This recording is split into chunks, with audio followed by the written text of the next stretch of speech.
Before we talk about Adolf Hitler, we must remember one thing. This is a story of destruction, not glory. His decisions led to the deadliest war in human history and the murder of millions of innocent people. This is a story of how one man rose to power and how his hatred brought his world down. To understand Hitler, we must start with Germany after World War I, defeated, broken, and angry. The country faced hunger, joblessness, and humiliation. Money lost value. People lost hope. The Treaty of Versailles forced Germany to pay huge reparations and give up land. Many Germans felt betrayed. Adolf Hitler was a former soldier, wounded in World War I, who never accepted Germany's defeat. After the war, he drifted through life, until he found a small political group in Munich. He was no hero, but he was a powerful speaker, turning anger and frustration into dangerous promises. He blamed enemies, spread fear, and used hate as a weapon, especially against Jews and minorities. In 1923, he tried to seize power by force in Munich. The coup failed. He was arrested.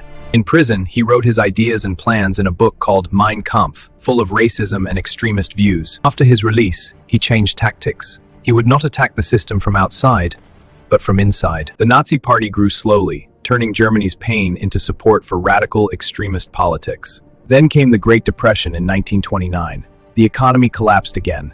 Desperation returned. Millions lost their jobs. The democratic government looked weak. People searched for someone to fix everything. Hitler promised order, jobs, and national pride. Many believed him. Nazi votes exploded. The Nazis were the largest party in the German parliament, but still lacked full control. 33, Germany's leaders made a fatal mistake. They made Hitler chancellor, hoping to control him. Weeks later, a fire destroyed the parliament building. Hitler used it as an excuse to crush his opponents.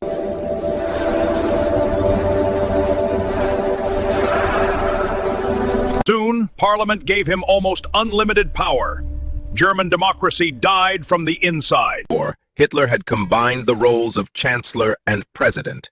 He now ruled as dictator. There was now one party, one leader, and almost no freedom to disagree. Hitler used paramilitary groups like the SS and Gestapo to spread terror and enforce obedience. From the beginning, his regime targeted Jews through boycotts, propaganda, and daily harassment. Nazi propaganda filled newspapers, films, and classrooms, teaching that some people were less human.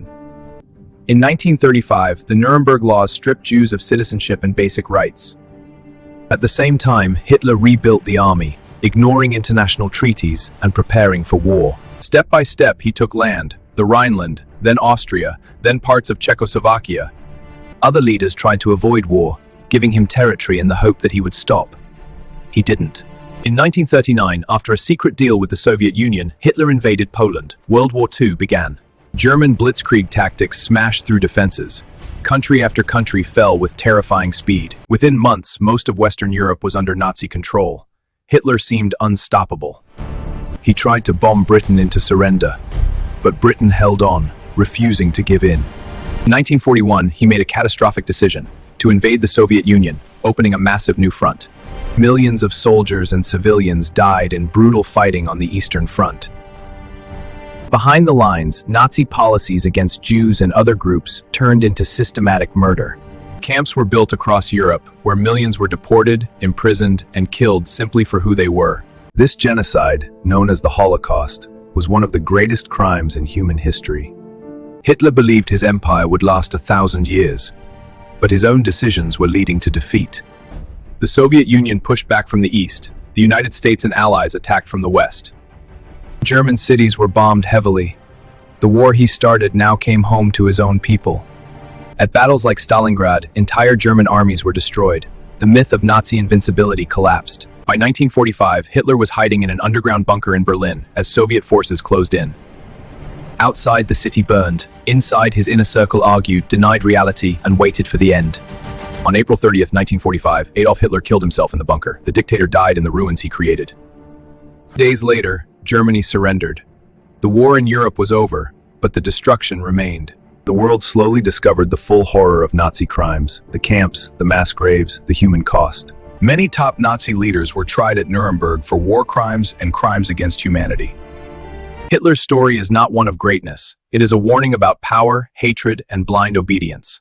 Today, memorials and museums stand across Europe, reminding us of what his ideology did to millions. Learning this history is not about glorifying him, it is about making sure it never happens again. We must question leaders who use fear, who blame entire groups, and who promise easy answers through hate.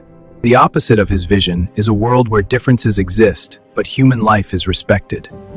Hitler's path ended in death, ruins, and graves. That is the real legacy of his rule.